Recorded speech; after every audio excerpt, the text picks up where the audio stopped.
Baik, selamat pagi. Selamat pagi. Selamat pagi, Mister.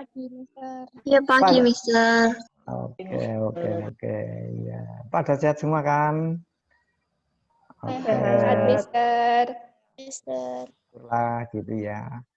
Nah, kita akan memulai pembelajaran kita itu tepat jam 8. Sebelumnya kita doa dulu gitu ya. Yang mimpin doa siapa ini? Biasanya ketua kelas itu ya. Ketua kelas 8A gitu aja ya. Coba silakan ketua kelas 8A untuk memimpin doa memulai pelajaran. Silakan.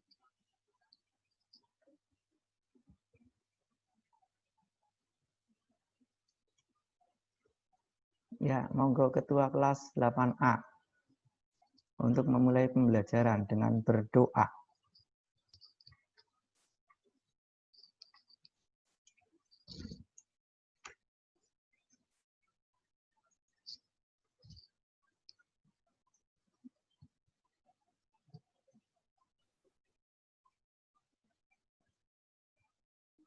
Udah siap ketua kelas? Kalau tidak, siapa yang mewakili boleh gitu. Ayo teman-teman, sebelum memulai pembelajaran kita pada pagi hari ini, mari kita berdoa sesuai agama dan kepercayaan masing-masing. Berdoa mulai.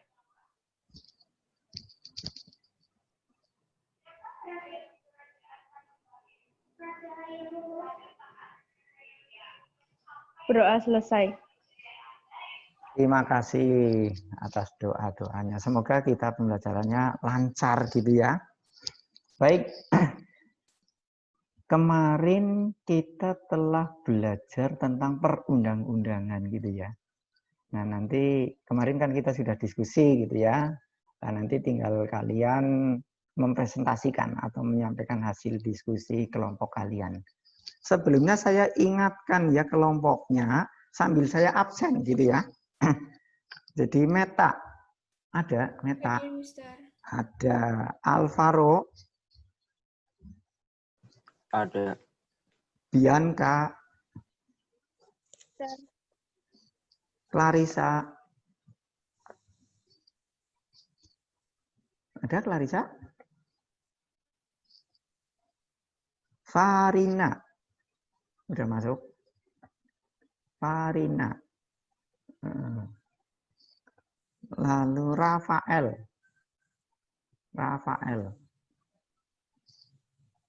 Sandy, tadi udah ya di sini ya Sandy, Jesua, gitu ya. Iya. Ya, nah ini kelompok 1 ya, diingat-ingat ya, ada koordinatornya Meta, lalu anggotanya ada 7 anak. Lalu kelompok 2, Misela, ada? Ada. Amabel, Ada. Davin, ada Davin? Lalu Gisela, Ada, Mister. Meisia, ada? Hadir, Mister. Rafaelo,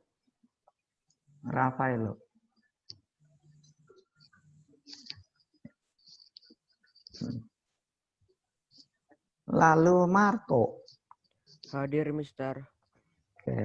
Ini kelompok 2 ya, diingat-ingat ya. Nah, koordinatornya Misela. Lalu kelompok 3 Karenina. Hadir, Mister. Koordinatornya ini paling kasik tadi ya. Angel. Iya, Mister. Oke. Brian. Ada, Mister. Oke. Devina. Hadir, Mister. Faurel. Ya, Mister. Jessica. Iya, Mister. Cheryl. Ada, Mister. Parisa. Ada Parisa? Oh, belum. Nanti nyusul itu. Lalu kelompok 4 dengan koordinator Heswa. Ada? Ada. Farel. Hadir, Ada? Mister. Oke. Grace. Grace ada. Lalu Jonathan. Ada. Najma. Najma ada? Oh, belum. Regina. Ada. Oke. Gaisan. Ada Gaisan? Gaisan. Lalu kelompok 5. Dev. Ada Dev? Hadir? Hadir. Ya, ini jadi koordinator nanti ya. Nah, lalu Aurel. Aurel. Hadir. Oke. Lalu Calvin. Kelvin. Ada Kelvin? Lalu Devona. Tadi udah hadir kelihatannya Devona. Hadir, Mister. Randy. Hadir, Mister. Oke. Mahardika. Hadir, Mister. Lalu Stevi. Hadir, Ada. Mister. Alex. Hadir, Mister. 5 Dev ya. Lalu kelompok 6 Jenisa. Ada Jenisa koordinatornya? Jenisa. Lalu Aubri. Masuk? Ya, Mister. Ya. Oh iya, udah masuk ya. Lalu Gavin. Gavin ada Gavin? Oke. Lalu ini ya. Ke Zoom gue gak? TKN. Ya, oke. Lalu Natasha. Ada? Ada, Mister. Vincent. Ya, Mister. Tifal. Ada? Tifal. Oh, belum masuk ya. Lalu kelompok 7 Atalea. Hadir, Mister. Koordinatornya ya nanti. Lalu anggotanya Bernadette. Ada? Hadir. Louis. Hadir. Bertrand. Ada ya Bertrand? Tadi ada. Hadir. Johansen. Hadir, Mister. Hadir. Oke, lalu Manuel Davin. Ada ya? Oke, lalu Josephine. Hadir. Oke, terakhir Winona. Ada? Oke. Suara ini terdengar jelas ya? Semoga aja gitu. Jadi nanti pembelajarannya bisa lancar gitu. Baik. Beberapa anak yang belum masuk, nanti sambil menunggu kita lanjutkan saja. Jadi kemarin kita sama-sama telah memahami tentang tata urutan gitu ya. Nah, tujuan pembelajaran kita kan tentang perundang-undangan gitu ya. Nah, setelah kalian memahami itu, lalu kalian diminta untuk berdiskusi gitu ya. Mungkin dari diskusi itu ada yang perlu ditanyakan atau mungkin Anda ada kesulitan di dalam diskusi sebelum nanti dipresentasikan atau disampaikan. Kalau ada silahkan gitu ya. Jadi kemarin kan diskusi, mungkin dari diskusi itu ada sesuatu yang mungkin masih belum jelas dari penjelasan kemarin tentang tata urutan itu. Coba. Tidak. Kelompok 1 tentang apa? Ayo. Kelompok 1 kemarin. Penyusunan dan perubahan Undang-Undang Dasar Negara Republik Indonesia tahun 1945. Iya, tentang Undang-Undang Dasar. Kelompok 2 apa? Tentang apa kemarin? MPR. Oh, TAP MPR, baik. Kelompok 3. Undang-undang, Mister. Oh, undang-undang tok lo ya, bukan Iya. undang-undang dasar. Iya. Kelompok 4 tentang apa? Peraturan pemerintah, Mister. Lalu kelompok 5. Peraturan Presiden. Presiden beda loh ya, peraturan pemerintah dengan peraturan presiden itu ya. Lalu kelompok 6 tentang apa? Kelompok 6. Perda provinsi. Provinsi. Lalu kelompok 7? Perda kabupaten atau kota. Perda kabupaten atau kota. Nah, baik. Setelah kalian kemarin sudah diskusi dan mungkin tidak ada kesulitan, mungkin kita bisa mulai presentasi atau pemaparan hasil diskusi Anda. Karena hari ini memang kita arahnya kepada itu ya. Jadi kalian menyajikan hasil yang telah kalian diskusikan bersama. Kira-kira sudah siap?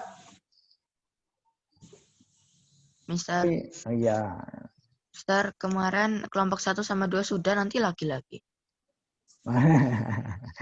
Ya, ya diulang nggak apa-apa. Mungkin ada yang kemarin belum jelas gitu kan. Ya, baik ya.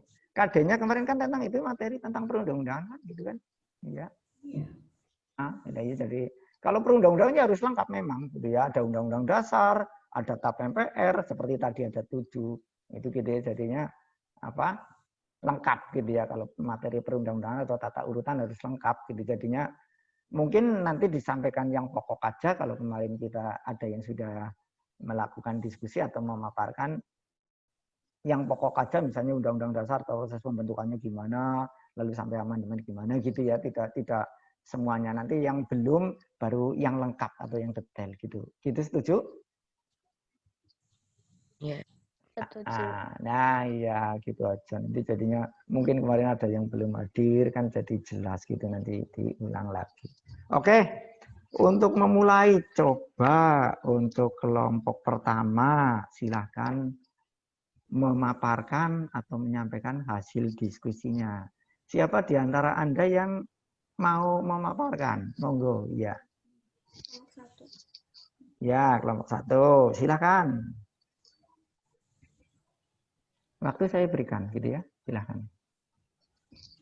Selamat pagi semuanya. Pada kesempatan kali ini, saya Meta Mahardana Kurniawan dari kelompok 1 akan mempresentasikan topik mengenai proses penyusunan dan perubahan Undang-Undang Dasar Negara Republik Indonesia tahun 1945. PPT berikut telah didiskusikan oleh kelompok 1 yang beranggotakan Alfa, Bianca, Clarissa, Farina, Meta, Rafael, Sandy, dan Jesua. Topik yang pertama mengenai proses pembentukan Undang-Undang Dasar Negara Republik Indonesia tahun 1945. Awalnya, pada 29 Mei sampai 16 Juli 1945, terjadilah perancangan dasar Undang-Undang Dasar 1945 yang dirumuskan oleh BPUPKI. Lalu, tanggal 22 Juli 1945, terbentuklah Panitia 9 dengan tujuan merancang Piagam Jakarta. Lalu, pada tanggal 10-17 Juli 1945, dilaksanakanlah sidang BPUPKI yang juga membentuk Panitia Dasar serta Panitia Kecil. Berikut merupakan agenda kegiatan sidang BPUPKI. Yang pertama, pada tanggal 13 Juli, Panitia Kecil melakukan sidang yang berhasil menyepakati lambang negara, negara kesatuan, sebutan MPR, dan panitia penghalus bahasa yang beranggotakan JJ Diningrat, Salim, dan Supomo. Lalu pada tanggal 14 Juli 1945, Soekarno melaporkan pernyataan Indonesia Merdeka, pembukaan Undang-Undang Dasar, dan batang tubuh Undang-Undang Dasar. Lalu tanggal 15 Juli 1945, BPUPKI membahas rancangan Undang-Undang Dasar yang diketuai oleh Insinyur Soekarno. Selanjutnya, tanggal 16 Juli 1945, Undang-Undang Dasar 1945 diterima dan diakui secara sepakat, maka dari itu tugas BPUPKI dinyatakan selesai dan digantikan oleh PPKI yang melakukan sidang pada tanggal 18 Agustus 1945 atau sehari setelah Hari Kemerdekaan Indonesia. Dengan hasil sidang, menetapkan Insinyur Soekarno sebagai Presiden dan Dr. Andes Muhammad Hatta sebagai Wakil Presiden Indonesia, dan membentuk Komite Nasional Indonesia Pusat, serta menetapkan UUD mengesahkan Undang-Undang Dasar 1945. Lalu, pada tanggal 15 Februari 1946 melalui Berita Republik Indonesia, penjelasan Undang-Undang Dasar menjadi bagian dari Undang-Undang Dasar 1945. Lalu, topik yang kedua mengenai perubahan Undang-Undang Dasar Negara Republik Indonesia tahun 1945. Amandemen Undang-Undang Dasar Republik Indonesia tahun 1945 sudah mengalami perubahan sebanyak 4 kali dan juga memiliki sistematika Undang-Undang Negara Republik Indonesia dari yang sebelum dan sesudah perubahan memiliki isi yang berbeda. Lalu, Pasal 37 Undang-Undang Dasar Negara Republik Indonesia tahun 1945 mengatur tentang proses perubahan Undang-Undang Dasar, yaitu yang pertama sekurang-kurangnya adanya hak usul inisiatif apabila diajukan atau disetujui sekurang-kurangnya 1/3 dari jumlah anggota MPR. Kedua, maaf nih, Sir. Ya, enggak apa-apa. Lanjutkan Kedua, aja, santai. usul perubahan tersebut diajukan secara tertulis disertai dengan alasan yang konkret. Ketiga, untuk mengubah pasal-pasal dalam Undang-Undang Dasar tersebut harus dihadiri sekurang-kurangnya 2/3 dari jumlah anggota MPR. Keempat, putusan untuk melakukan perubahan tersebut harus mendapatkan sekurang-kurangnya 50% ditambah 1 dari seluruh anggota MPR, bukan berdasarkan dari jumlah anggota yang hadir. Perubahan Undang-Undang Dasar Negara Republik Indonesia tahun 1945, tata urutannya dapat dijelaskan sebagai berikut, atau kesepakatan dasarnya. Sekian presentasi dari saya. Terima kasih. Oke. Berikan aplaus untuk kelompok 1. Ya, bagus sekali ya kelompok 1, lengkap gitu sampai tanggal-tanggalnya segala. Cuma saya tambahkan itu ya, jadi setelah BPUPKI selesai melaksanakan tugas digantikan PPKI itu, terbentuknya PPKI itu tanggal 7 Agustus gitu ya. Jadinya BPUPKI dianggapnya selesai, lalu terbentuk PPKI panitia itu ya, itu dibentuk pada tanggal 7 Agustus 45 itu ya. Itu lalu juga perubahannya itu juga dijelaskan. Jadi memang yang berhak merubah itu MPR gitu ya, merubah Undang-Undang Dasar. Jadi MPR merubah dan menetapkan Undang-Undang Dasar. Itu kewenangannya di dalam pasal 3 ayat 1. Jadi jadinya yang berhak untuk merubah dan menetapkan Undang-Undang Dasar adalah MPR. Itu pasal 3 ayat 1 Undang-Undang Dasar 45. Itu sebagai tambahan dari saya, nanti bisa ditambahkan dalam PPT Anda atau dalam PowerPoint Anda gitu ya. Baik sekali itu ya. Lalu yang berikutnya kelompok 2 tentang TAP Ya, MPR. Ya, monggo yang kelompok 2 silahkan gitu. Siapa yang memaparkan? Saya. Oh ya.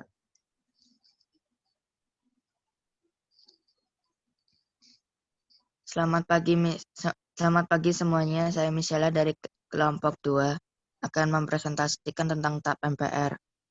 Menurut Rambe, 8 ketetapan yang dinyatakan tetap berlaku sampai terbentuknya pemerintahan hasil pemilu 2004 adalah 1.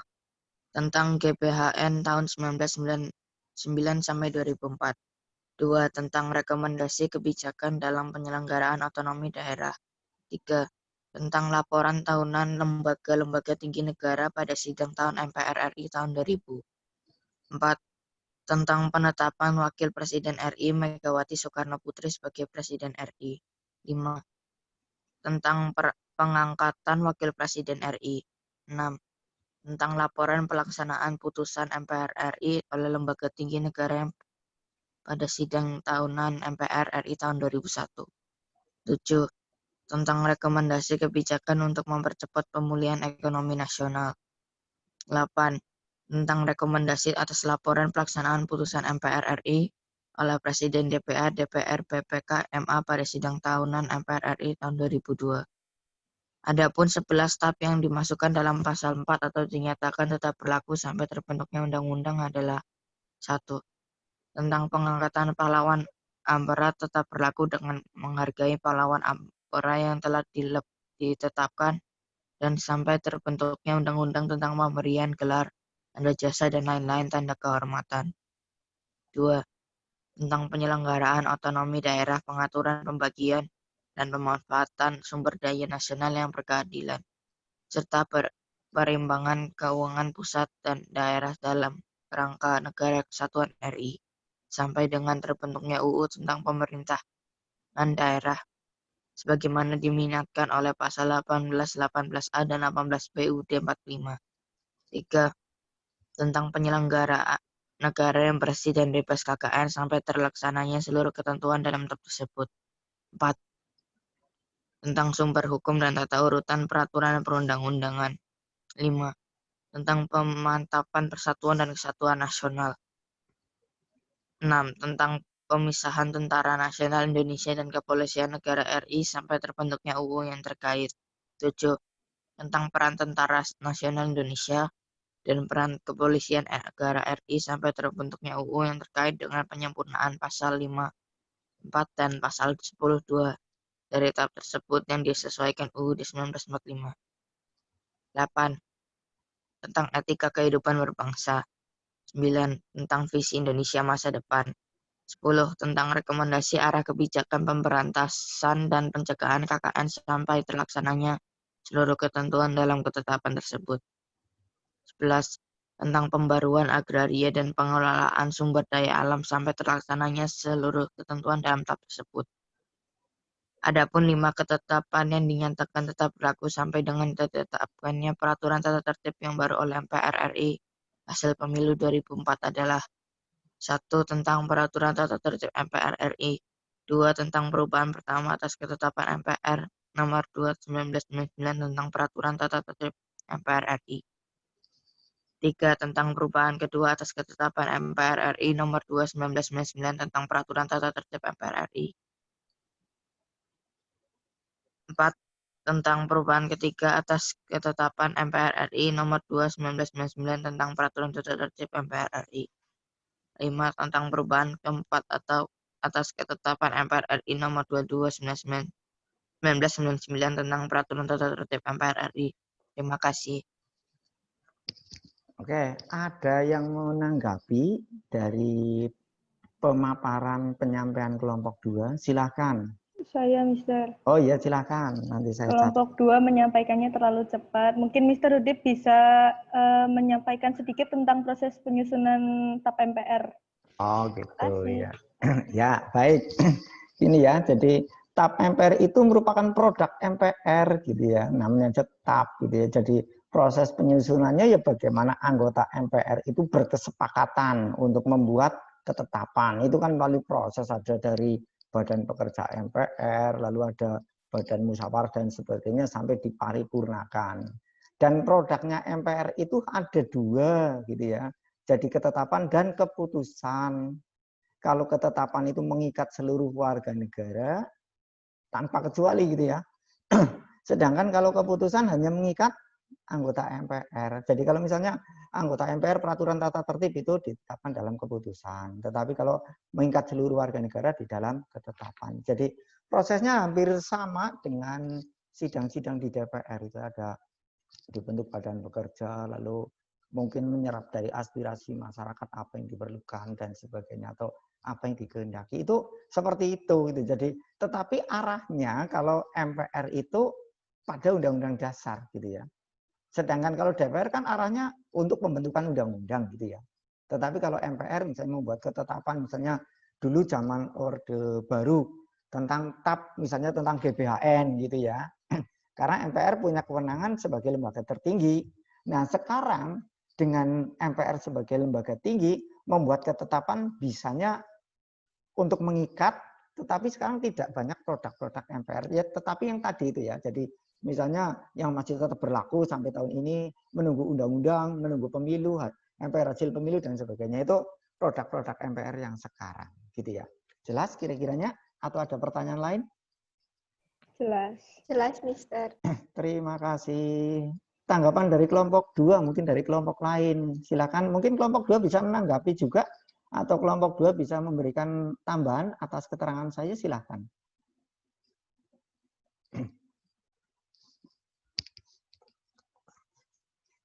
Kalau kelompok 2 tidak ada tanggapan atas tadi pertanyaan teman kalian, nanti bisa dilanjutkan kelompok 3, gitu apa?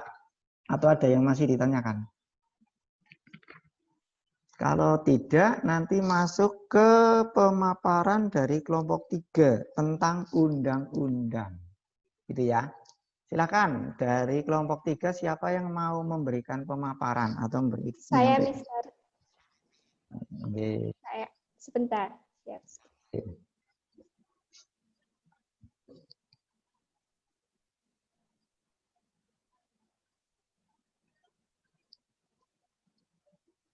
Selamat pagi, Mr. Rudi dan teman-teman semua. Hari ini saya dari kelompok 3 akan mempresentasikan tentang proses penyusunan undang-undang. Kami beranggotakan Angel, Brian, Devina, Aurel, Jessica, Cheryl, dan Parisha. Undang-undang. Undang-undang atau perundang-undangan adalah peraturan perundang-undangan yang dibentuk oleh Dewan Perwakilan Rakyat dengan persetujuan bersama DPR. Undang-undang memiliki kedudukan sebagai aturan main bagi rakyat untuk konsolidasi posisi politik dan hukum, serta untuk mengatur kehidupan bersama dalam rangka mewujudkan tujuan dalam bentuk negara. Undang-undang dapat pula dikatakan sebagai kumpulan-kumpulan prinsip yang mengatur kekuasaan pemerintah, hak rakyat, dan hubungan di antara keduanya. Lembaga negara yang memegang kekuasaan membentuk UU adalah DPR. Proses penyusunan undang-undang. Dalam proses penyusunannya, rancangan undang-undang dapat diajukan oleh DPR, Presiden, dan DPD. DPD dapat mengajukan rancangan undang-undang jika rancangan tersebut berkaitan dengan otonomi daerah, hubungan pusat dan daerah, pembentukan, pemekaran, dan penggabungan daerah, pengelolaan sumber daya alam dan sumber daya ekonomi lainnya, serta yang berkaitan dengan perimbangan keuangan pusat dan daerah. Proses penyusunan undang-undang jika RUU diajukan oleh DPR atau Presiden dimulai dari Presiden dan DPR yang berhak mengajukan rancangan undang-undang. Kemudian, rancangan undang-undang akan dibahas oleh DPR dan Presiden untuk mendapat persetujuan bersama. Jika mendapat persetujuan bersama, maka UU akan disahkan oleh Presiden, dan jika RUU tidak disahkan dalam waktu 30 hari, maka RUU tersebut sah menjadi UU dan wajib diundangkan. Jika tidak mendapat persetujuan bersama, maka RUU tersebut tidak boleh diajukan lagi dalam persidangan masa itu. Kemudian proses penyusunan undang-undang jika RUU diajukan oleh DPD. Pertama, DPD mengajukan usul rancangan undang-undang kepada DPR secara tertulis. Kedua, DPR membahas rancangan undang-undang yang diusulkan oleh DPD melalui alat kelengkapan DPR.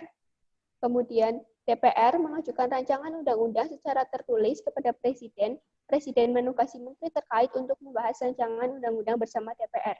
Apabila disetujui bersama oleh DPR dan Presiden, selanjutnya rancangan undang-undang disahkan oleh Presiden menjadi undang-undang. Contoh penyusunan undang-undang APBN. APBN adalah anggaran pendapatan dan belanja negara. APBN adalah wujud dari pengelolaan keuangan negara yang ditetapkan setiap tahunnya dengan undang-undang. Pertama, rancangan undang-undang anggaran pendapatan dan belanja negara diajukan oleh Presiden. Kemudian, RUU tersebut akan dibahas oleh Presiden bersama Dewan Perwakilan Rakyat dengan memperhatikan pertimbangan Dewan Perwakilan Daerah. Apabila Dewan Perwakilan Rakyat tidak menyetujui rancangan APBN yang diusulkan oleh Presiden, maka pemerintah akan menjalankan APBN tahun yang lalu. Kemudian ada Perpu. Di samping undang-undang, ada peraturan perundang-undangan yang setara kedudukannya dengan undang-undang, yaitu peraturan pemerintah pengganti undang-undang. Peraturan pemerintah pengganti undang-undang adalah peraturan yang ditetapkan oleh Presiden karena keadaan genting dan memaksa. Menurut UUD 1945 pasal 22 ayat 1, 2, dan 3, Perpu memiliki ketentuan sebagai berikut. Yang pertama, Presiden berhak mengeluarkan Perpu dalam hal ihwal kegentingan yang memaksa. Kedua, Perpu harus mendapat persetujuan DPR dan dalam masa persidangan berikutnya. Ketiga, apabila Perpu tidak mendapat persetujuan DPR, maka Perpu harus dicabut. Dan yang keempat, apabila Perpu mendapat persetujuan DPR, Perpu ditetapkan akan menjadi undang-undang. Sekian dari kami, terima kasih. Oke, dari kelompok 3 memaparkan tentang undang-undang. Mungkin ada tanggapan dari kelompok lain atau ada pertanyaan untuk kelompok 3, silakan. Saya lagi, Mister. Oh, monggo, iya, silakan. Apa sih bedanya undang-undang sama peraturan pemerintah pengganti undang-undang? Dan kenapa perlu ada peraturan pemerintah pengganti undang-undang? Terima Oh, kasih. gitu. Iya. Silakan kelompok 3 mungkin bisa menjawab apa bedanya Perpu dengan undang-undang itu kan. Kelompok 3, monggo. Ada kesulitan apa enggak? Tadi Anda memaparkan Mungkin undang. Ya, monggo. Perpu lebih ke ketetapan presiden yang dikeluarkan presiden dalam keadaan yang genting dan memaksa yang membutuhkan untuk suatu tindakan payung hukum gitu mungkin, Mister. Oh, gitu ya. Jadi Perpu dikeluarkan oleh presiden dalam hal kegentingan yang memaksa, sedangkan undang-undang pasti apa? Ada kesepakatan antara presiden dan DPR gitu ya. Jadi sudah betul itu ya. Jadinya bedanya antara Perpu dari proses penetapannya. Kalau undang-undang jelas itu antara presiden dan DPR. Sedangkan Perpu hanya hak prerogatif presiden untuk menetapkan. Lalu kalau dikatakan kegentingan yang memaksa, itu pandangan presiden secara pribadi gitu ya. Jadi bukan gimana-gimana ya, kalau presiden memandang perlu dibuat Perpu boleh. Contohnya dulu sewaktu ada itu HTI itu ya, jadi kelompok-kelompok yang anti pemerintah, lalu presiden mengeluarkan Perpu boleh gitu ya. Ataupun apa misalnya dulu zaman anti teroris, presiden mengeluarkan Perpu anti teroris boleh gitu ya. Zamannya Presiden Megawati gitu ya. Nah, setelah itu kalau Perpu itu disetujui DPR, maka jadi undang-undang. Tetapi kalau Perpu tidak disetujui, maka harus dicabut. Jadi kalau tadi pertanyaannya, apa beda undang-undang dan Perpu, dari proses penetapannya paling mudah gitu ya. Jadi undang-undang ditetapkan oleh DPR bersama presiden gitu kan, atau presiden dengan persetujuan DPR. Sedangkan Perpu hanya presiden gitu ya. Itu sudah betul. Monggo ada yang mungkin bertanya lagi menanggapi pernyataan kelompok 3, silakan.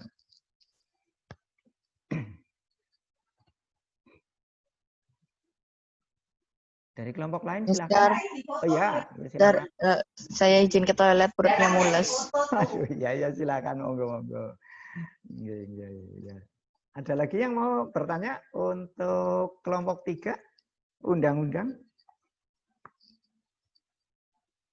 Ada? Kalau tidak saya hanya menandaskan ya, perannya DPD dalam proses pembentukan undang-undang itu dalam hal kepentingan daerah saja, gitu ya. Lain dengan presiden atau DPR. Presiden bisa seluruhnya atau DPR, tetapi kalau DPD hanya produk undang-undang yang berkaitan dengan kepentingan daerah. Seperti tadi dipaparkan dalam kelompok 3, misalnya pemekaran daerah, perimbangan keuangan, dan sebagainya itu DPD bisa mengajukan ke DPR. Tetapi mau diterima atau tidak juga haknya DPR, karena DPR yang menetapkan gitu ya. Jadi bukan DPD gitu ya. Lalu kalau APBN, kalau RAPBN itu diajukan oleh presiden. Kenapa harus presiden? Presiden yang punya alat kelengkapan seperti misalnya menteri-menteri dan sebagainya, sedangkan DPR kan tidak gitu ya. Jadi RAPBN diajukan oleh presiden atau pemerintah, lalu dibahas bersama. Cukup ya, itu ya untuk penandasan kelompok 3 tentang undang-undang. Berikan tepuk tangan untuk kelompok 3 yang tadi sudah memaparkan dan menjawab dengan baik. Oke, ya. Sekarang kita lanjut ke kelompok 4 tentang peraturan pemerintah. Monggo, siapa yang mau memaparkan? Silakan. Saya, Mister. Ya, silakan.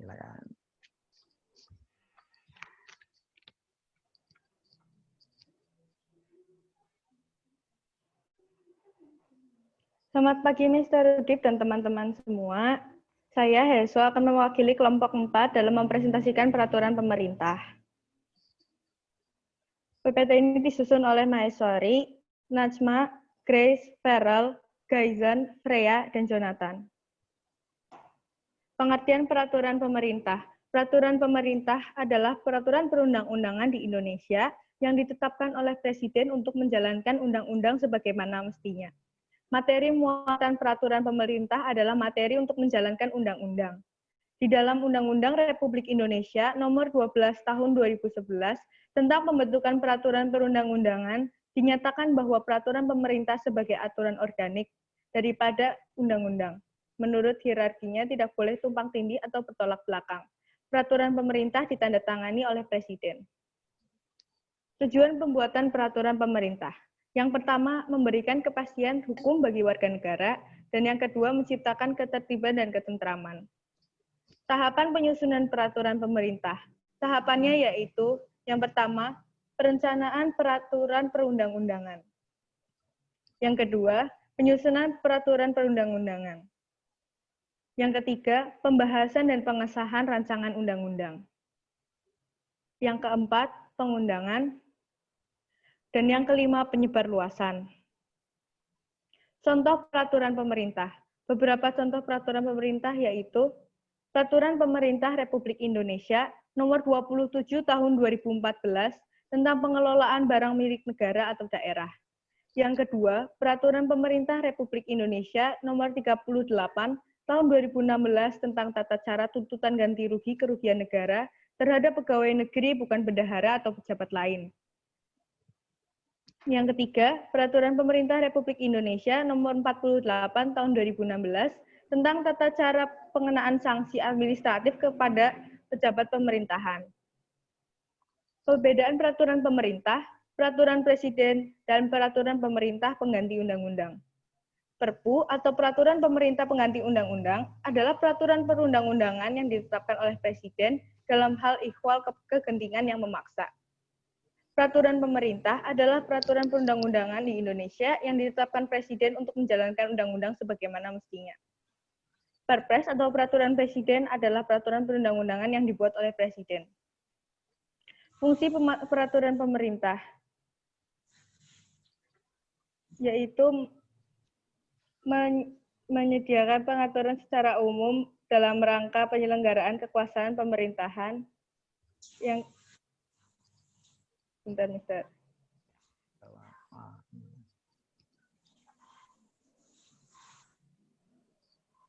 Yang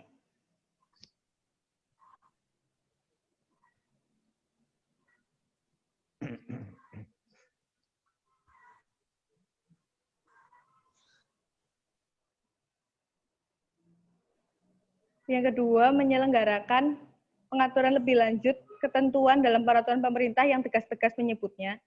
Yang ketiga, menyelenggarakan peraturan lebih lanjut ketentuan lain dalam peraturan pemerintah meskipun tidak tegas-tegas menyebutnya. Syarat dikeluarkannya peraturan pemerintah. Yang pertama, tidak menentang dengan UUD. Yang kedua, sudah disetujui oleh MPR. Dan yang ketiga, tidak merugikan masyarakat. Sekian dari kami, terima kasih. Pemaparannya dari kelompok 4 gitu ya. Mungkin ada pertanyaan untuk kelompok 4. Silakan dari kelompok lain.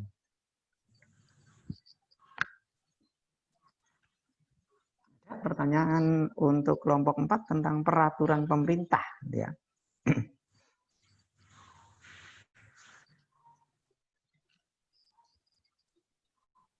Kalau tidak, saya hanya menegaskan saja bahwa peraturan pemerintah namanya saja peraturan pemerintah, gitu ya. Jadi yang mengeluarkan pemerintah dalam hal ini presiden. Nah tadi disebutkan dalam hal apa? Ya dalam hal kepentingan bila mana presiden memandang. Contohnya yang jelas gini ya nanti. Jadi misalnya sebagai pelaksana undang-undang itu atau aturan di atasnya itu bisa. Jadi peraturan pemerintah untuk melaksanakan undang-undang boleh. Misalnya undang-undang pemerintahan daerah. Nah nanti di dalam PP-nya itu misalnya tata kelola pemerintahan. Nanti di bagian kantor atau instansi kan ada misalnya ada kepala, ada sekretaris dan sebagainya. Itu tata kelolanya strukturnya itu dibuat dengan PP atau peraturan pemerintah. Gitu ya. Jadi peraturan pemerintah lebih menekankan prinsip teknisnya dalam pelaksanaan undang-undang. Karena undang-undang mungkin masih masih sangat umum sehingga untuk lebih realnya, lebih detailnya ditetapkan dengan peraturan pemerintah. Makanya tadi kelompok 4 memaparkan tentang PP untuk menjalankan undang-undang betul sekali itu. Itu ya jadi itu tadi pemaparan kelompok 4 itu tentang PP atau peraturan pemerintah sudah baik sekali gitu ya. Jadi tepuk tangan untuk kelompok 4. Silakan. Ya, baik, baik, baik. Nah, sekarang kelompok 5 tentang peraturan presiden. Silakan, siapa yang mau memaparkan? Saya Mister. Ya,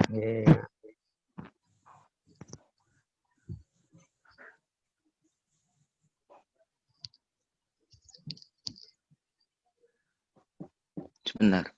ya, silakan.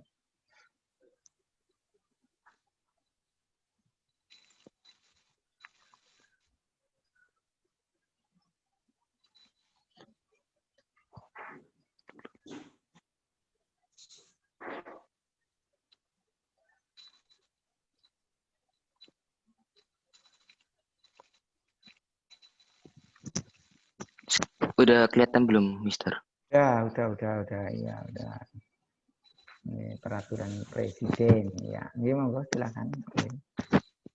Selamat pagi semuanya. Kami dari kelompok 5 yang beranggotakan Dev, Alex, Aurel, Calvin, Ivona, Lindy, Martika, dan Steffi akan mempresentasikan peraturan presiden.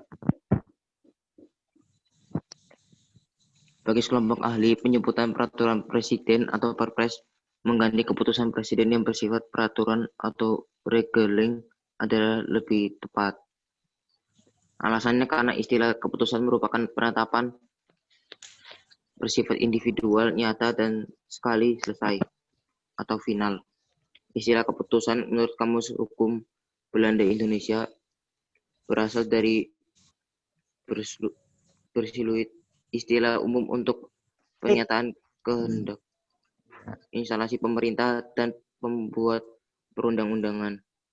Dalam kasus umum bahasa Indonesia atau KBBI, kata memutuskan di bidang pemerintah berarti menentukan atau menetapkan, menjatuhkan hukuman atau mengambil keputusan. Kata keputusan berarti sesuatu yang telah ditetapkan. Berbeda dengan Farida 2007-1001, menurut istilah kepres lebih tepat dibandingkan perpres. Menurutnya istilah keputusan dalam arti luas dibagi dua jenis, keputusan yang bersifat mengatur dan keputusan yang bersifat menetapkan. Keputusan merupakan pernyataan kehendak yang dibedakan. 1. Sebagai keputusan yang merupakan peraturan perundang-undangan. 2. Keputusan yang merupakan peraturan perundang-undangan semu. 3. Keputusan yang berentang umum lainnya.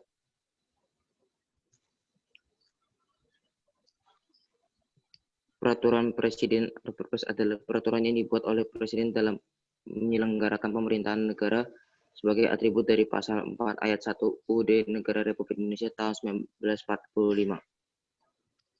Peraturan presiden atau perpres dibentuk untuk menjalankan perintah peraturan perundang-undangan yang lebih tinggi atau dalam menyelenggarakan kekuasaan pemerintahan. Rincinya, peraturan presiden atau perpres diatur dalam pasal 1 ayat 6 UU nomor 12 tahun 2011 tentang peraturan perundang-undangan. Dalam tata urutan perundang-undangan yang diatur dalam UU nomor 12 tahun 2011, peraturan presiden atau perpres menempati urutan yang kelima. Peraturan presiden atau perpres merupakan jenis peraturan perundang-undangan di Indonesia sejak diberlakukannya UU nomor 10 tahun 2004. Norma hukum dalam peraturan presiden bersifat abstrak, umum, dan terus-menerus. Contoh Perpres nomor 64 tahun 2012 tentang penyediaan, pendistribusian, dan penetapan harga bahan bakar gas untuk transportasi jalan. Proses penyusunan peraturan presiden ditegaskan dalam pasal 55 UU nomor 12 tahun 2011. Yang pertama, pembentukan panitia antar kementerian dan atau lembaga pemerintah non-kementerian oleh pengusul. Yang kedua, pengharmonisan, pembulatan, dan pemantapan konsepsi rancangan peraturan presiden dikoordinasi oleh menteri yang menyelenggarakan urutan pemerintahan di bidang hukum. Yang ketiga, pengesahan dan penetapan oleh presiden. Proses pembuatan peraturan presiden. Menyiapkan materi yang dilakukan panitia khusus yang bertugas merumuskan semua persoalan. Yang kelima, penyusunan materi yang telah disiapkan, yaitu mengidentifikasi materi muatan yang harus diatur dengan peraturan presiden, menyusun kerangka peraturan presiden, menyusun bentuk rancangan peraturan presiden, Yang keenam, penandatanganan peraturannya dilakukan oleh Presiden. Yang ketujuh, penetapan peraturan sebagai peraturan Presiden.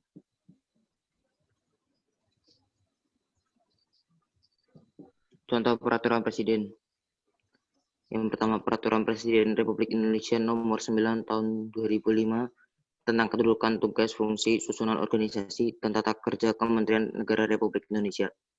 Yang kedua, Peraturan Presiden Republik Indonesia Nomor 15 Tahun 2005 tentang perubahan atas Peraturan Presiden Nomor 10 Tahun 2005 tentang unit organisasi dan tugas Eselon 1 Kementerian Republik Indonesia. Instruksi Presiden.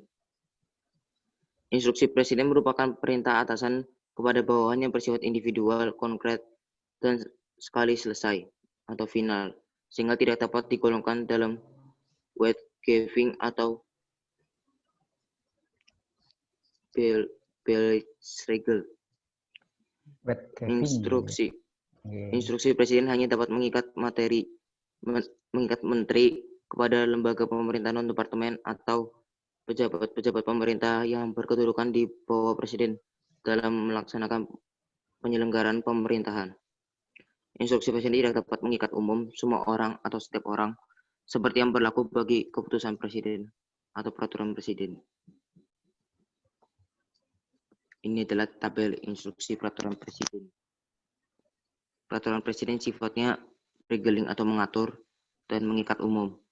Penetapan Presiden sifatnya menetapkan individual, nyata, dan sekali atau selesai. Final, tidak mengikat umum. Instruksi Presiden sifatnya perintah atasan ke bawahan, tidak dapat mengikat umum. Terima kasih. Oke, tadi pemaparan tentang peraturan Presiden oleh kelompok 5. Mungkin ada pertanyaan dari kelompok lain untuk kelompok 5 tentang peraturan Presiden. Silakan.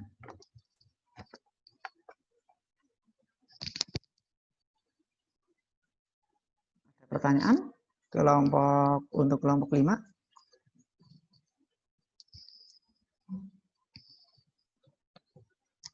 Ada? Kalau tidak, saya ingin memberikan penekanan saja. Tadi ada peraturan Presiden, ada peraturan pemerintah. Bedanya di mana, coba?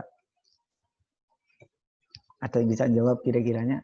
Bedanya mana itu? Kelompok 4 tadi memaparkan peraturan pemerintah, sedangkan kelompok 5 menetapkan peraturan Presiden. Sama-sama ditandatangani Presiden begitu. Bedanya di mana? Mungkin siapa ada yang tahu mungkin? Kalau peraturan pemerintah itu sama DPR bukan? Peraturan pemerintah kan Presiden saja sama, itu yang menetapkan Presiden. Kalau yang dengan DPD atau DPR itu undang-undang, itu gitu ya. Gimana? Sama-sama menetapkan teknis itu ya. Jadi sebetulnya gini ya, peraturan pemerintah itu kan untuk menjalankan undang-undang. Itu ya. Jadi peraturan teknis, misalnya tentang tata kelola pemerintahan, itu ya. Nah, nanti kalau di dalam peraturan Presiden itu lebih teknis lagi. Misalnya tadi ada kementerian, ada lembaga non kementerian. Lah penetapan menterinya dengan Perpres atau Kepres. Misalnya Kementerian Pendidikan dan Kebudayaan, gitu ya. Misalnya tata kelolanya bagaimana pemerintah kementerian itu. Lah penetapan menterinya, penetapan dirjennya itu oleh Kepres atau Perpres. Jadi lebih teknis. Jadi Perpres atau Kepres kalau dalam hal ini menjalankan atau sebagai peraturan teknis dari undang-undang atau peraturan pemerintah. Itu ya, jadi bedanya. Jadi dan kedudukannya karena Perpres itu lebih teknis daripada peraturan pemerintah, maka kedudukannya di bawah peraturan pemerintah. Jadi lebih teknis. Jadi kalau tadi peraturan pemerintah menjalankan undang-undang, kalau peraturan Presiden bisa aja menjalankan PP atau menjalankan undang-undang. Jadi peraturan Presiden lebih bersifat teknis. Jadi pandangan Presiden lebih bersifat teknis. Saya contohkan misalnya tadi, menetapkan siapa menterinya, siapa dirjennya, pembantu-pembantunya, itu dengan peraturan Presiden. Itu ya, jadi lebih teknis kan siapa orangnya. Misalnya penetapan Nadiem Makarim sebagai Menteri Pendidikan. Nah itu oleh Perpres, jadi lebih teknis sifatnya. Gitu ya. Kalau PP kan tadi mengatur tentang kelembagaan kementerian, misalnya Kementerian Negara. Misalnya Kementerian Negara dibagi menjadi misalnya 34 kementerian itu selain dengan undang-undang, peraturan pelaksananya dengan PP. Tetapi kalau penetapan menterinya lebih kepada Perpres. Itu jadi semoga Anda bisa punya pandangan yang lebih gamblang mengenai perbedaan antara peraturan pemerintah dan peraturan presiden. Gitu ya. Ada pertanyaan mungkin? Kalau tidak, dicukupkan untuk kelompok 5, sekarang ke kelompok 6. Tentang perda provinsi. Siapa yang mau memberikan pemaparan dari kelompok 6? Silakan.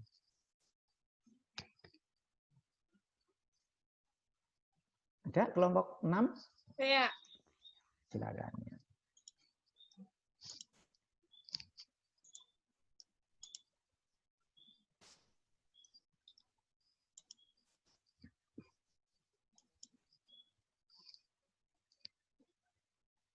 Sebentar ya. Oh iya silakan, santai aja. Selamat pagi Mr. Rodip, selamat pagi Miss Lia, selamat pagi semuanya. Saya Jenny Wijaya dari kelompok 6 akan menjelaskan sedikit tentang perda provinsi. Di kelompok kami ada Tasya, Teval, Gavin, Kin, dan Aubrey. Jadi yang pertama, saya akan menjelaskan tentang fungsi perda. Peraturan daerah memiliki berbagai fungsi sebagai berikut. Sebagai instrumen kebijakan untuk melaksanakan otonomi daerah dan pembantuan sesuai Undang-Undang Dasar Republik Indonesia 1945 dan Undang-Undang Pemerintah Daerah. Merupakan peraturan pelaksanaan dari perundang-undangan yang lebih tinggi, di mana peraturan daerah tunduk pada ketentuan tata urutan perundang-undangan, sebagai penampungan khusus dan keragaman daerah serta penyalur aspirasi masyarakat di daerah, meskipun tetap dalam koridor NKRI yang berlandaskan Pancasila dan UUD RI tahun 1945, dan yang terakhir sebagai alat pembangunan dalam meningkatkan kesejahteraan daerah. Sekarang saya akan menjelaskan tentang pengertian perda provinsi tersebut sendiri. Rangkuman perda provinsi, peraturan daerah provinsi adalah peraturan perundang-undangan yang dibentuk oleh Dewan Perwakilan Rakyat Daerah Provinsi dengan persetujuan bersama gubernur yang disodorkan dalam Undang-Undang Nomor 15 Tahun 2019 atas perubahan Undang-Undang Nomor 12 Tahun 2011. Pengertian peraturan daerah provinsi dapat ditemukan dalam pasal 1 angka 7 Undang-Undang Nomor 12 Tahun 2011 tentang pembentukan peraturan perundang-undangan. Peraturan daerah atau perda provinsi juga bisa diartikan sebagai peraturan perundang-undangan yang dibentuk oleh gubernur. Sekarang saya akan menjelaskan tentang fungsi perda provinsi. Perda provinsi dibuat dalam rangka melaksanakan kebutuhan provinsi. Perda juga tidak boleh bertentangan dengan peraturan yang lebih tinggi. Pemerintah pusat dapat membatalkan perda yang nyata bertentangan dengan peraturan yang lebih tinggi. Perda dilaksanakan untuk perundang-undangan yang lebih tinggi, dan juga perda dilaksanakan untuk kebutuhan daerah. Sekarang saya akan menjelaskan tentang proses penyusunan perda provinsi. Proses penyusunan peraturan daerah provinsi sesuai UU Nomor 12 Tahun 2011 dapat dibacakan sebagai berikut. Yang pertama, rancangan perda provinsi dapat diusulkan oleh DPRD provinsi atau gubernur. Lalu, apabila rancangan diusulkan oleh DPRD provinsi, proses penyusunannya dapat dilihat sebagai berikut. DPRD Provinsi mengajukan rancangan perda kepada gubernur secara tertulis. Setelah itu, DPRD Provinsi bersama gubernur membahas rancangan perda provinsi tersebut. Lalu yang terakhir, apabila memperoleh persetujuan bersama, rancangan perda disahkan oleh gubernur menjadi perda provinsi. Apabila diusulkan oleh gubernur, maka proses penyusunannya akan terjadi sebagai berikut. Yang pertama-tama, gubernur akan mengajukan rancangan perda kepada DPRD provinsi secara tertentu, yaitu secara tertulis. Lalu DPRD provinsi bersama gubernur akan membahas rancangan perda provinsi. Setelah itu, yang terakhir, apabila memperoleh persetujuan bersama, rancangan perda akan disahkan oleh gubernur dan akan menjadi perda provinsi. Terima kasih. Oke. Tentang perda provinsi. Itu tadi dijelaskan oleh kelompok 6 sedemikian, jadi dari prosesnya sampai penyusunannya. Mungkin dari kelompok lain ada yang mau menanggapi tentang perda provinsi, gitu ya. Silakan.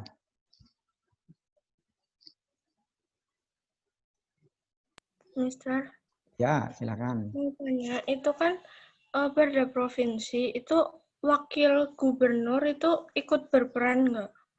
Oke. Ada, silakan kelompok berapa? 6 menjawab. Kelompok 6. Wakil gubernur berperan apa tidak? Gitu kan. Karena di situ tulisannya gubernur tok gitu kan. Boleh, boleh. Silakan kelompok 6.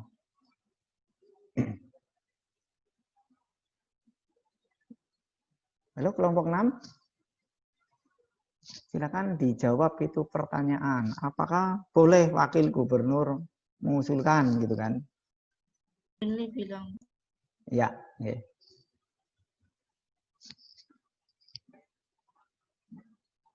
Oh tidak, iya. Ada yang menjawab tidak boleh, gitu itu. Ada lagi, silakan. Wakil gubernur tidak boleh karena hanya gubernur tok, gitu ya.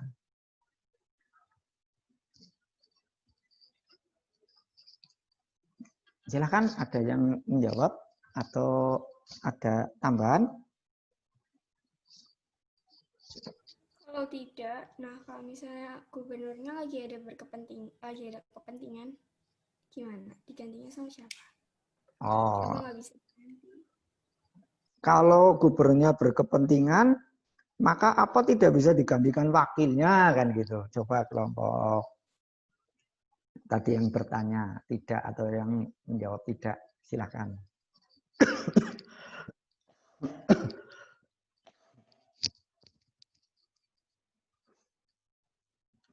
Silakan. Dari kelompok 6 agak ramai ini. Jadinya tadi ada yang menjawab tidak boleh. Nah, dari kelompok 6 tadi, loh, kalau gubernurnya berkepentingan atau ada kepentingan apa-apa tidak boleh wakilnya gitu ya. Silakan.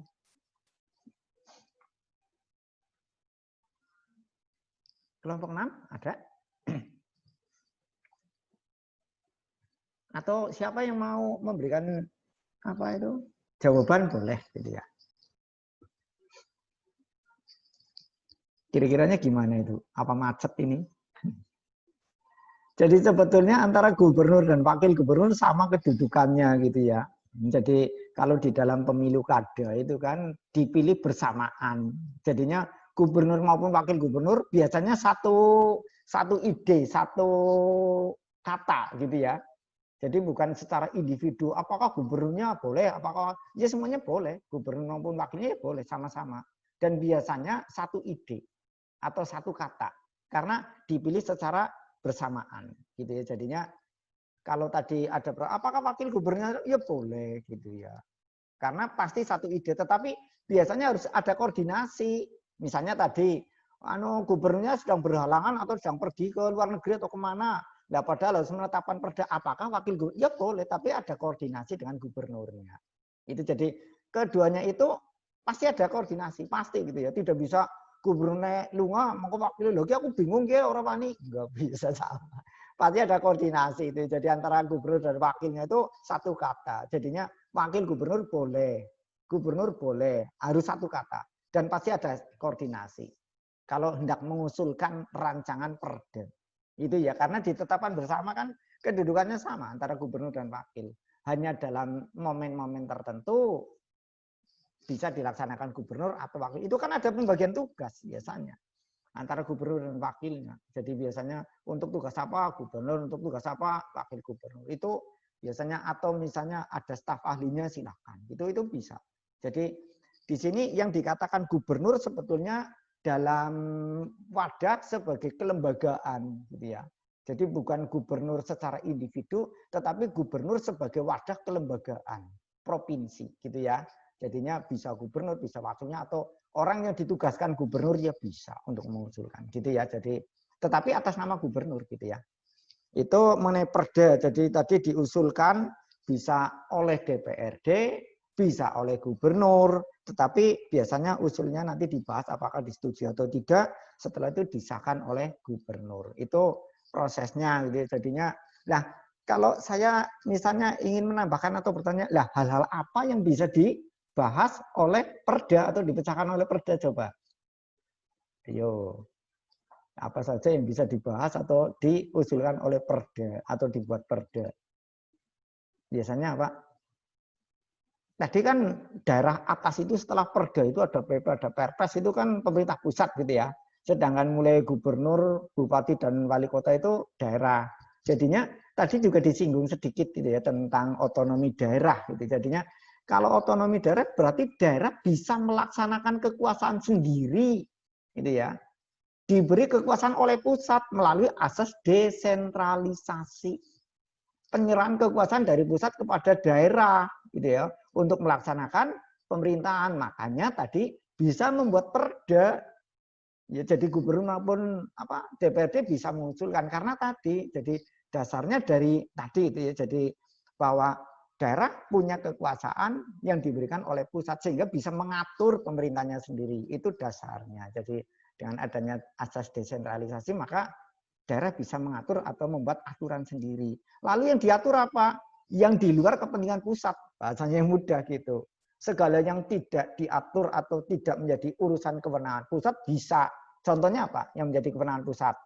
Misalnya urusan politik luar negeri, urusan agama, pertahanan, keamanan, lalu ya justisi, hukum, lalu moneter. Itu tidak bisa diatur oleh daerah. Artinya tidak bisa dibuat perdanya. Itu kepentingan pemerintah pusat. Kalau di luar itu boleh. Contohnya apa? Misalnya bidang pendidikan gitu ya. Misalnya SMP itu kemarin ada PTM di SMP 6 ya boleh gitu ya. Itu kepentingan daerah sepanjang bupati mengizinkan boleh atau gubernur misalnya SMA mengizinkan boleh. Itu keputusan dari pemerintah daerah atau misalnya perdanya mengatur apa ya boleh. Tetapi di luar yang tadi itu ya. Nah, sekarang cukup jelas itu ya tambahan-tambahan dari saya sehingga menambah wawasan dari kelompok 6 gitu ya. Sekarang kelompok 7 silakan. Saya Mister. Silakan gitu. Atalia ya. Kapan? Boleh. Selamat pagi Mr. Rodip. Selamat pagi Pak Edi dan selamat pagi teman-teman semua. Saya Atalia dan anggota kami yang terdiri dari Bernadette, Joyce, Bertrand, Johansen, Manuel Davin, Josephine, dan Winona. Kami dari kelompok 7 akan mempresentasikan hasil diskusi kami, yaitu tentang proses penyusunan peraturan perundang-undangan tingkat kabupaten atau kota. Peraturan daerah kabupaten atau kota adalah peraturan perundang-undangan yang dibentuk oleh DPRD kabupaten atau kota dengan persetujuan bersama bupati atau wali kota. Perda dibentuk sesuai dengan kebutuhan daerah yang bersangkutan, sehingga peraturan daerah dapat berbeda-beda antara satu daerah dan daerah yang lainnya. Proses penyusunan perda kabupaten atau kota sesuai dengan UU nomor 12 tahun 2011, yaitu rancangan perda kabupaten atau kota dapat diusulkan oleh DPRD kabupaten atau kota. Rancangan perda kabupaten atau kota juga dapat diusulkan oleh bupati atau wali kota. Apabila rancangan diusulkan oleh DPRD kabupaten atau kota, maka ada 3 tahap proses penyusunannya. Yang pertama, DPRD kabupaten atau kota mengajukan rancangan perda kepada bupati atau wali kota secara tertulis. Yang kedua, DPRD kabupaten atau kota bersama bupati atau wali kota membahas rancangan perda kabupaten atau kota. Yang ketiga, apabila memperoleh persetujuan bersama, rancangan perda disahkan oleh bupati atau wali kota menjadi perda kabupaten atau kota. Apabila rancangan perda diusulkan oleh bupati atau wali kota, maka proses penyusunannya adalah yang pertama, Bupati atau wali kota mengajukan rancangan perda pada DPRD kabupaten atau kota secara tertulis. Yang kedua, DPRD kabupaten atau kota bersama bupati atau wali kota membahas rancangan perda kabupaten atau kota. Yang ketiga, apabila memperoleh persetujuan bersama, rancangan perda disahkan oleh bupati atau wali kota menjadi perda kabupaten atau kota. Di sini, kami akan memberikan beberapa contoh perda di Kabupaten Banyumas. Contoh yang pertama, Perda Kabupaten Banyumas nomor 2 tahun 2020 tentang pencegahan dan penanggulangan penyakit di Kabupaten Banyumas. Contoh yang kedua, Perda Kabupaten Banyumas nomor 4 tahun 2018 tentang penyertaan modal daerah pada perusahaan daerah air minum Tirta Satria 2019. Yang ketiga, Perda Kabupaten Banyumas nomor 23 tahun 2009 tentang pengendalian lingkungan hidup di Kabupaten Banyumas. Berikut beberapa alasan dibuatnya Perda Kabupaten atau Kota. Yang pertama, untuk mengawasi jalannya pemerintahan daerah tersebut. Yang kedua, untuk mendisiplinkan seluruh elemen bangsa agar mematuhi norma hukum.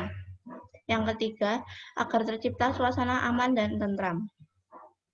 Oleh sebab itu, diperlukan kesadaran kita masing-masing sebagai warga Indonesia untuk menaati perda yang berlaku sehingga tercipta kehidupan yang lebih baik dan sejahtera. Demikianlah akhir presentasi kami. Semoga bermanfaat untuk kita semua. Akhir kata, tidak ada gading yang tak retak, tidak ada manusia yang sempurna.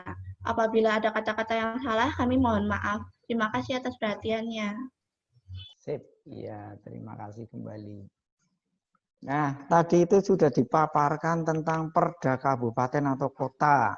Mungkin ada yang mau menanggapi kelompok terakhir, kelompok 7 ini. Silakan. Atau ada yang bertanya, silakan.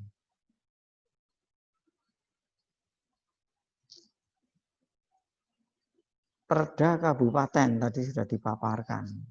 Alasannya untuk apa gitu ada ya. Lalu proses pembuatannya bagaimana gitu ada. Ada yang mau bertanya tentang perda kabupaten atau kota?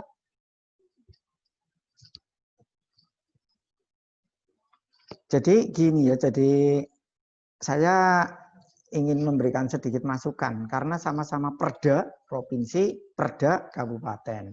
Makanya biasanya sama-sama perda proses pembuatannya juga sama gitu ya. Jadi cuma yang mengusulkan berbeda itu. Kalau perda provinsi jelas gubernur atau DPRD provinsi. Kalau kabupaten ya yang mengusulkan bupati atau DPRD kabupaten. Nah, lalu yang kedua perbedaannya ruang lingkupnya. Kalau perda provinsi ruang lingkupnya ya seluruh wilayah provinsi. Sedangkan perda kabupaten wilayah kabupaten atau kota. Gitu ya. Jadi ruang lingkupnya yang berbeda. Tapi proses penyusunannya ya sama gitu ya. Jadi bisa diajukan oleh kepala daerah dalam hal ini gubernur, bupati atau wali kota atau DPRD sama-sama bisa saling mengusulkan gitu ya. Jadi untuk perda. Nah, karena namanya perda kabupaten, mestinya perda kabupaten tidak boleh bertentangan dengan perda provinsi. Karena susunan dan kedudukannya lebih di bawah perda provinsi. Jadi di dalam hukum itu berlaku lex superior legi inferiori. Jadi lex superior artinya hukum yang ada di atasnya, peraturan yang ada di atasnya menjiwai peraturan yang ada di bawahnya. Sedangkan peraturan yang ada di bawahnya tidak boleh bertentangan dengan peraturan yang ada di atasnya. Itu lex superior legi inferiori gitu ya. Itu dalam doktrin hukum dikatakan seperti itu. Jadi kalau kalian kemarin atau tadi sudah menyebutkan dari awal gitu ya, ada undang-undang dasar, ada TAP MPR, ada undang-undang, ada peraturan pemerintah, peraturan presiden, perda provinsi, perda, itu harus urut. Jadinya tidak boleh misalnya dari undang-undang dasar, undang-undang itu nggak boleh. Jadi urutan, namanya aja tata urutan, peraturan. Jadi kayak kakak, adik, adik kayak gitu. Jadi susunannya tidak boleh dibolak-balik atau tidak boleh susunannya itu dirubah-rubah seperti itu. Itu berdasarkan TAP nomor Undang-Undang nomor 12 tahun 2011 gitu ya. Jadi, nah iya. Jadi karena tata urutan maka harus disusun sedemikian urut gitu ya. Dan tidak boleh bertentangan dengan peraturan yang ada di atasnya. Jadi itu tadi sudah disampaikan. Mungkin ada dari kalian yang mau memberikan masukan atau kesimpulan atau rangkuman, silahkan. Kalau kalian ada yang mau memberikan rangkuman atau pemaparan, silahkan gitu ya. Jadi Saya boleh sih, Mister. Monggo, sip, baik ya. Tata urutan peraturan perundang-undangan adalah Undang-Undang Dasar Negara Republik Indonesia tahun 1945. Yang kedua, TAP MPR. Yang ketiga, undang-undang atau peraturan pemerintah pengganti undang-undang. Yang keempat adalah peraturan pemerintah. Yang kelima adalah peraturan presiden. Yang keenam adalah peraturan daerah provinsi. Dan yang ketujuh adalah peraturan kabupaten atau kota. Undang-Undang Dasar Negara Republik Indonesia tahun 1945 yang boleh merubah adalah MPR. TAP MPR adalah produk MPR. Bedanya TAP MPR dengan keputusan MPR adalah TAP MPR mengikat seluruh warga negara, sedangkan keputusan MPR hanya mengikat anggota MPR. Undang-undang dibuat oleh Presiden bersama DPR. Perbedaan undang-undang dan peraturan pemerintah pengganti undang-undang, yaitu peraturan pemerintah pengganti undang-undang dikeluarkan oleh Presiden dalam keadaan genting atau memaksa. Peraturan pemerintah dikeluarkan oleh Presiden. Peraturan Presiden dikeluarkan oleh Presiden. Dan bedanya dengan peraturan pemerintah adalah peraturan pemerintah hanya mengatur sektor umum, sedangkan peraturan presiden mengatur sektor teknis. Peraturan daerah provinsi dibuat oleh gubernur bersama DPRD tingkat 1, dan peraturan daerah kabupaten atau kota kabupaten dibuat oleh bupati bersama DPRD tingkat 2. Contoh perda provinsi adalah pengelolaan sampah, dan contoh perda kabupaten atau kota adalah larangan memberi kepada pengemis atau pengamen di Kabupaten Banyumas. Udah? Waduh, sip banget loh ini loh, yakin. Beri tepuk tangan ya. Aduh, dan hebat sekali. Nilainya saya tambahin nanti itu ya. Oke. Ada lagi yang mungkin mau menyimpulkan atau menambahkan tadi pendapatnya dari Mahes itu? Silakan. Nanti saya tambahin nilainya lah pokoknya.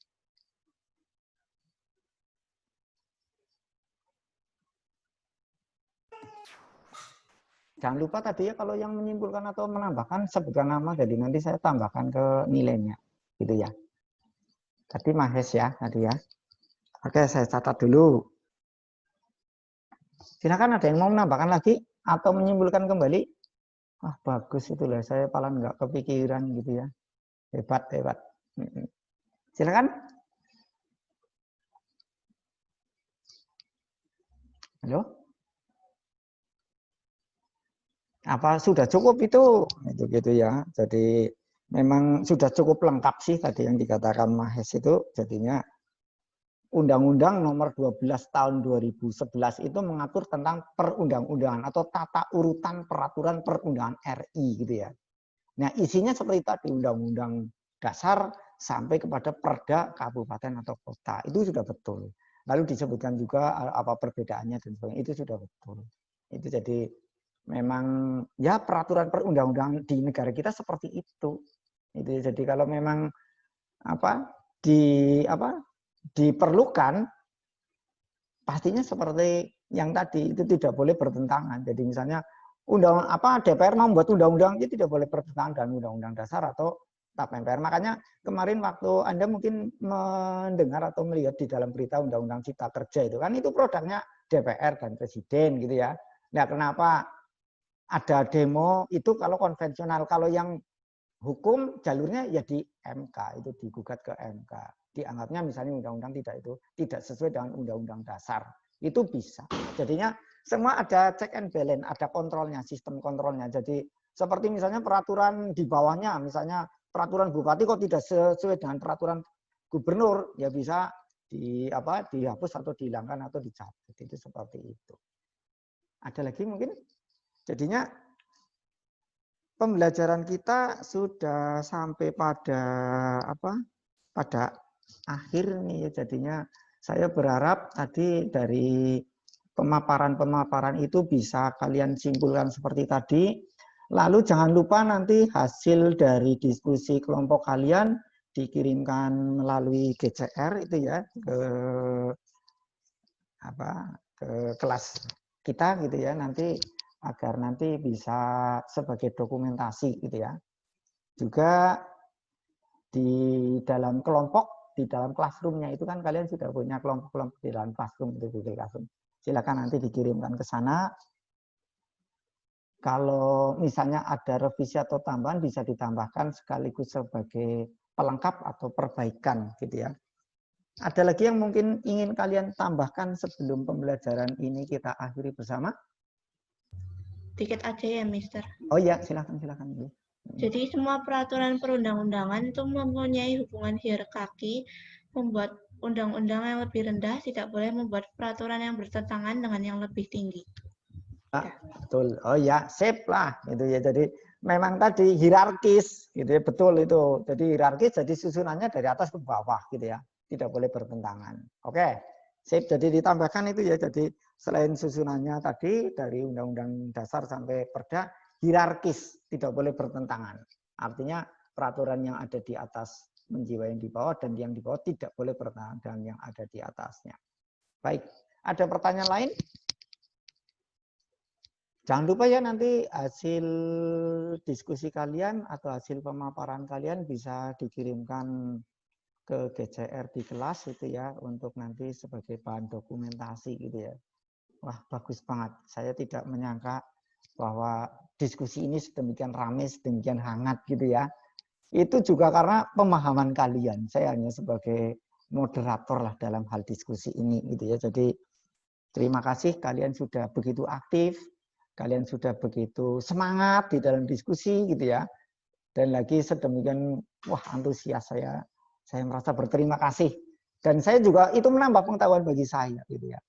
Sebagai bahan refleksi nanti kalian bisa buat suatu tentang tata urutan gitu ya. Jadi nanti kalian bisa buat di dalam kelompok masing-masing sebelum dikirimkan apa yang terlintas dalam pemikiran Anda tentang tata urutan ini gitu ya. Mungkin Anda berpikir, wah tata urutannya kurang baik atau tata urutannya sudah baik, harus seperti ini. Monggo itu pendapat Anda, jadinya Anda bisa nanti memberikan refleksi atau umpan balik kepada kami agar nanti untuk pembelajaran berikutnya kita bisa diskusikan kembali gitu ya. Dan untuk pembelajaran berikutnya nanti silakan nanti dipersiapkan untuk minggu depan itu tentang sikap dan perilaku yang mendukung peraturan perundang-undangan ya. Sikap dan perilaku untuk mendukung perundang-undangan ini. Misalnya di lingkungan sekolah bagaimana, di lingkungan keluarga bagaimana, di lingkungan masyarakat bagaimana, di lingkungan negara bagaimana. Itu sikap dan perilaku yang mendukung tegaknya peraturan perundang-undangan. Itu seperti itu ya, itu sebagai pembelajaran berikutnya nanti kalian bisa simak di halaman 51 sampai 74 buku paket Anda gitu ya. Dan itu sebagai latihan soal gitu ya. Sebelum saya akhiri mungkin ada pertanyaan, silahkan. Kalau tidak, Pak Rudip. Oh iya, terima kasih. Gimana Mr. David? Minta waktu sebentar Pak Rudip, terima kasih. Mungkin bisa di videonya dinyalakan, kita foto bersama sebelum selesai. Oke. Ya. Pak Edi, monggo. Teman-teman semuanya silakan bisa nyalakan video, kita bisa foto dahulu. Oke, terima kasih. Ayo dinyalakan, biar tampak tampang kalian yang ganteng dan yang cantik-cantik gitu ya. Iya, terima kasih Mr. David ini. Jadi ada kenangan tersendiri gitu loh. Monggo ya, lah udah pada nampak. Alin ini belum, Karel belum nih. Desain dadakan dandan itu ya. Nggak apa-apa ya, biar tambah cantik kelihatan lah itu gitu kan. Iya. Yang jelek gurunya. Iya, monggo ya. Silakan ya, Farel itu belum nampak itu Farel ya. Iya tuh, Mr. David paling tampan lah, paling ganteng. Iya.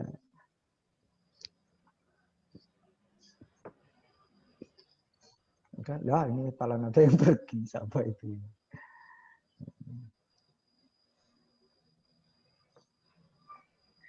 Ji, Pak Rudi, terima kasih. Pak Edi, terima kasih. Pak Edi, nyun pangapunten perlu masuk ke kelas Mandarin, Pak Edi. Ya, ya Pak. Saya mau melihat Mandarin. Terima kasih ya Pak Rudi, anak-anak. Terima kasih kembali Pak. Pembelajaran hari ini ya. Terima kasih bisa bergabung dengan Ananda semua. Sukses untuk semuanya dan jaga kesehatan dan imunitas kita. Semoga tetap sehat selalu. Terima kasih Pak Edi. Ya, Iya, selamat sama-sama. bertugas. Ya. Baik, silakan tutup dengan doa. Di antara kalian silakan ada yang memimpin doa untuk mengakhiri pembelajaran kita hari ini. Silakan, siapa yang mau memimpin doa untuk menutup pembelajaran kita hari ini? Di antara kalian nggak apa-apa, gitu. Silakan. Siapa ya? Monggo.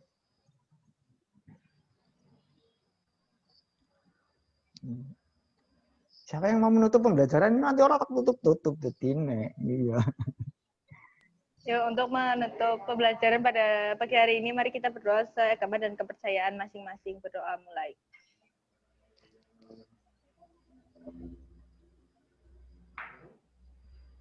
Berdoa selesai. Terima kasih atas perhatian Anda. Selamat bertemu kembali. Tetap semangat dan tetap sehat. Oke, terima kasih. Oke, terima kasih Pak. Terima kasih Pak, Mister. Terima kasih, Terima Mister. Terima kasih, Mister. Kalian hebat. Sukses. Ya.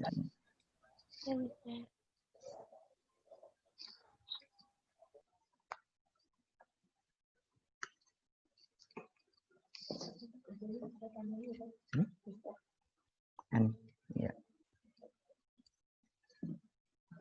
And meeting all. Apaan live ya?